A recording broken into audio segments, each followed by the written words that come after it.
Assalamualaikum. Salam sejahtera untuk kita semua. Bapak, Ibu, Saudara, serta adik-adik panti yang berbahagia. Perkenalkan, saya Nurul Istiqomah akan memperkenalkan tentang perusahaan Econnect Ventures. Econnect Ventures adalah perusahaan yang membentuk masa depan ekonomi ramah lingkungan. Visi Econnect Ventures menjadi perusahaan terdepan dalam transformasi ekonomi hijau global, menciptakan masa depan yang lebih hijau dan sejahtera. Untuk mengetahui lebih dalam tentang perusahaan Econnect Ventures, berikut akan ditayangkan video tentang Econnect Ventures, berbagi kasih dan edukasi untuk anak panti asuhan Putra Setia. Selamat menyaksikan.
Kok dia ngeluarin asapnya gak wajar sih?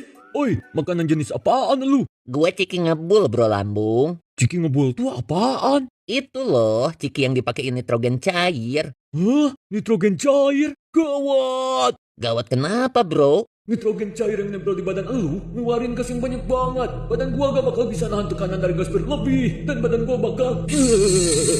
Woi, lambung. Woi lambung. Kenapa lu lambung?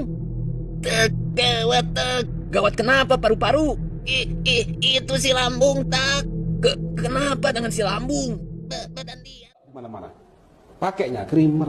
Anak-anak muda nongkrong di kafe, minum kopi kekinian, dikasih gulanya fruktos. Livernya jebol itu yang dikonsumsi. Oh, fruktos itu ada yang gila lagi, dibikin madu fruktosnya. Ayo minum madu saya.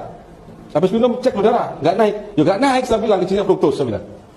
Sedangkan alat untuk ngecek gula darah itu glukosa dicek. Ya kak, ya beda makhluk ini. Jebol livernya. Kan ada 4 buah gelas yang berisi macam-macam larutan. Yang pertama ada larutan yang berisi air putih, larutan gula, larutan garam, dan juga minyak goreng. Dan masing-masing larutan nanti saya akan campurkan dengan sel darah manusia. Ini adalah darah manusia yang sudah ambil menggunakan jarum suntik. Nah, lalu saya akan teteskan pertama kali pada larutan yang pertama, yaitu air putih. Kalau kita perhatikan di sini darah dengan air putih langsung akan larut.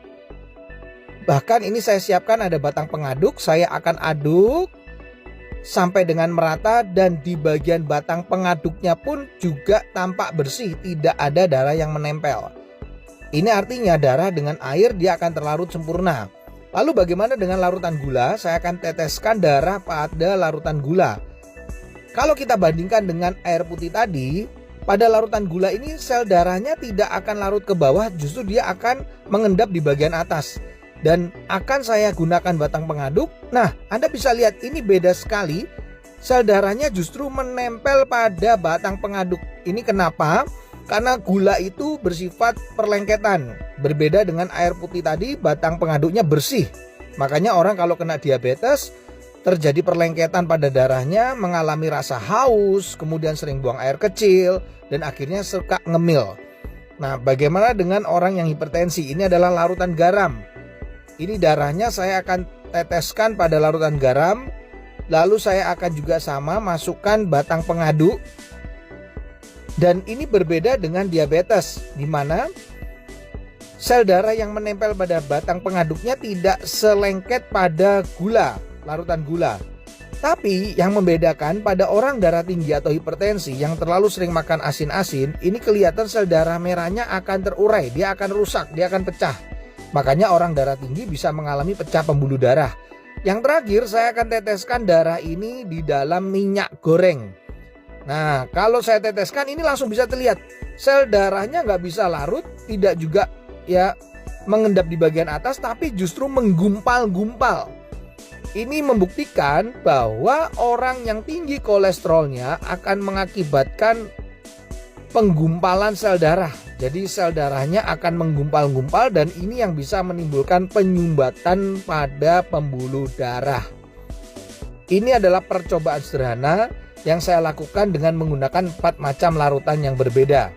Semoga percobaan ini bisa menjadi inspirasi untuk kita agar tetap sehat. Terima kasih telah menyaksikan tayangan video tadi. Sampai jumpa.